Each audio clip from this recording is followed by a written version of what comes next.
आप सब कैसे हो। आज हम कक्षा 6 हिंदी की पुस्तक पढ़ेंगे रिमझिम। इसका पहला चैप्टर है राख की रस्सी। लोनपे तार तब लोनपो तार तिब्बत के 32वें राजा सोनगवेसन गंपो के मंत्री थे। वे अपनी चालाकी और हाजिर जवाबी के लिए दूर दूर तक मशहूर थे। कोई उनके सामने टिकता न था। चैन से जिंदगी चल रही थी, मगर जब से उनका बेटा बड़ा हुआ था उनके लिए चिंता का विषय बना हुआ था। कारण यह था कि वह बहुत भोला था, होशियारी उसे छूकर भी नहीं गई थी। लोनपोगार ने सोचा, मेरा बेटा बहुत सीधा साधा है, मेरे बाद इसका काम कैसे चलेगा। एक दिन लोनपोगार ने अपने बेटे को 100 भेड़ें देते हुए कहा, तुम इन्हें लेकर शहर जाओ, मगर इन्हें मारना या बेचना नहीं। इन्हें वापस लाना 100 जौ के बोरों के साथ, 100 जौ के बोरों के साथ, वरना मैं तुम्हें घर में घुसने नहीं दूंगा। इसके बाद उन्होंने बेटे को शहर की तरफ रवाना किया। लोनपोगार का बेटा शहर पहुंच गया, मगर इतने बोरे जौ खरीदने के लिए उसके पास रुपए ही कहाँ थे। वह इस समस्या पर सोचने विचारने के लिए सड़क किनारे बैठ गया, मगर कोई हल उसकी समझ में नहीं आ रहा था। वह बहुत दुखी था। तभी एक लड़की उसके सामने आ खड़ी हुई। क्या बात है, तुम इतने दुखी क्यों हो? लोनपोगार के बेटे ने अपना हाल कह सुनाया। इसमें इतना दुखी होने की कोई बात नहीं, मैं इसका हल निकाल देती हूँ। इतना कहकर लड़की ने भेड़ों के बाल उतारे और उन्हें बाजार में बेच दिए। जो रुपए मिले उनसे जौ के 100 बोरे खरीद कर उसे घर वापस भेज दिया। लोनपोगार के बेटे को लगा कि उसके पिता बहुत खुश होंगे, मगर उसकी आप बीती पर उन्होंने ध्यान नहीं दिया। वह उठकर कमरे से बाहर चले गए। दूसरे दिन उन्होंने अपने बेटे को बुलाकर कहा, पिछली बार भेड़ों के बाल उतार कर बेचना मुझे जरा भी पसंद नहीं आया। अब तुम दोबारा उन्हीं भेड़ों को लेकर जाओ, उनके साथ जौ के 100 बोरे लेकर ही लौटना। एक बार फिर निराश लोनपोगार का बेटा शहर में उसी जगह जा बैठा। न जाने क्यों उसे यकीन था कि वह लड़की उसकी मदद के लिए ज़रूर आएगी, और हुआ भी कुछ ऐसा ही। वह लड़की आई। उसने अपनी मुश्किल कह सुनाई।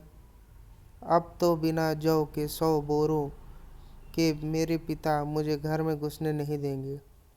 लड़की सोचकर बोली, एक तरीका है। उसने भेड़ों के सींग काट दिए। उन्हें बेचकर जो रुपए मिले उसने 100 बोरे जौ खरीदे। बोरे लोनपोगार के बेटे को सौंप कर लड़की ने उसे घर भेज दिया। भेड़ें और जौ के बोरे पिता के हवाले करते हुए लोनपोगार का बेटा बहुत खुश था। उसने विजयी भाव से सारी कहानी कह सुनाई। सुनकर लोनपोगार बोले, उस लड़की से कहो कि हमें 9 हाथ लंबी राख की रस्सी बना कर दे। उनके बेटे ने लड़की के पास जाकर पिता का संदेश दोहरा दिया। लड़की ने एक शर्त रखी, मैं रस्सी बना तो दूंगी, मगर तुम्हारे पिता को वह गले में पहननी होगी। लोनपोगार ने सोचा, ऐसी रस्सी बनाना ही असंभव है, इसलिए लड़की की शर्त मंजूर कर ली। अगले दिन लड़की ने 9 हाथ लंबी रस्सी ली, उसे पत्थर से सील पर रखा और जला दिया। रस्सी जल गई, मगर रस्सी के आकार की राख बच गई। इसे वह सील समेत लोनपोगार के पास ले गई और उसे पहनाने के लिए कहा। लोनपोगार रस्सी देखकर चकित रह गए।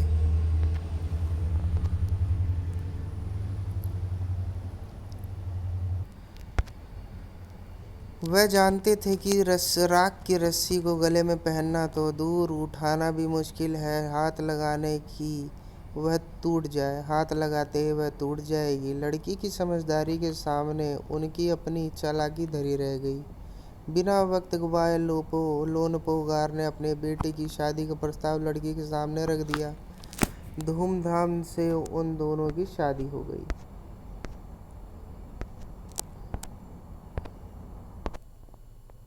अब इसमें कुछ कहानी में विशेष तथ्य जान लेते हैं।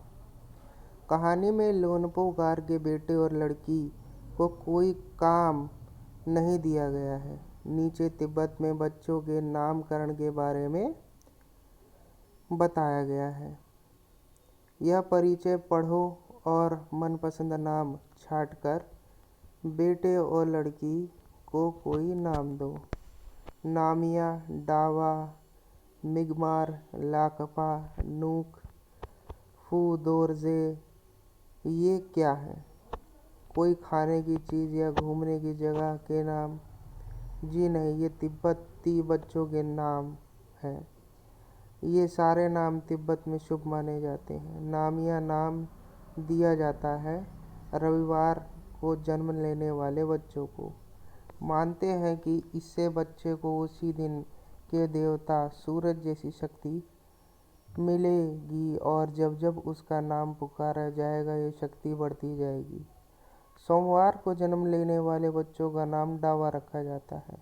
यह लड़का लड़की दोनों का नाम हो सकता है। तिब्बत भाषा में डावा के दो मतलब होते हैं, सोमवार और चांद।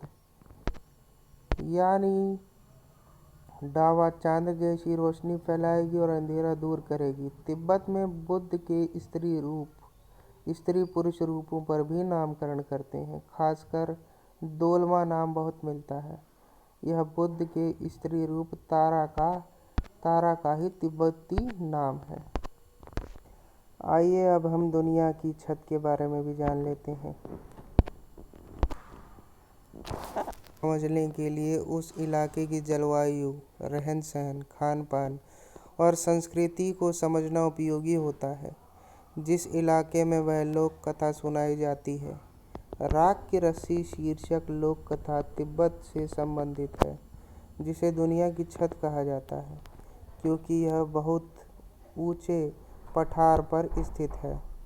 पठार जमीन के ऐसे भाग को कहते हैं जो मैदान से ऊंचा और पहाड़ से नीचा होता है। तिब्बत के पठार पर खड़े हैं ऊंचे ऊंचे पहाड़ जो हिमालय का हिस्सा है। इन पहाड़ों की एक खासियत यह है कि ये कई रंग के हैं, भूरे, लाल, पीले, बैंगनी, गुलाबी, गेरुआ और हरे। ठीक वैसे ही जैसे छोटे बच्चे अपने चित्रों में मनचाहे रंग भर देते हैं। इन पथरीले पहाड़ों में तरह तरह की मिट्टी और खनिज पदार्थ है। सूरज की बढ़ती और घटती किरणों के पड़ने के प्रभाव से अनोखे रंगों में चमक उठते हैं। तिब्बत की हवा में नमी बहुत कम है। इस वजह से यहाँ बरसात और बर्फबारी कम होती है। खुश्क मौसम में पेड़ पौधे बहुत नहीं होते हैं। तिब्बत का पूर्वी भाग ही ऐसा है जहाँ घने जंगल पाए जाते हैं। उन जंगलों में पेड़ पौधे, पशु पक्षियों की दुर्लभ किस्में मिलती हैं। तिब्बत की मिट्टी कहीं रेतीली है, कहीं लाल पीली तो कहीं काली। तिब्बत में लगभग 1500 झीलें हैं। ये झीलें बनती हैं पहाड़ों की बर्फ पिघलने से। इनमें मानसरोवर झील का बहुत नाम है। यहीं से सांगपो यानी ब्रह्मपुत्र नदी निकलती है। काफ़ी ऊंचाई पर बसा होने के कारण तिब्बत बहुत ठंडा प्रदेश है।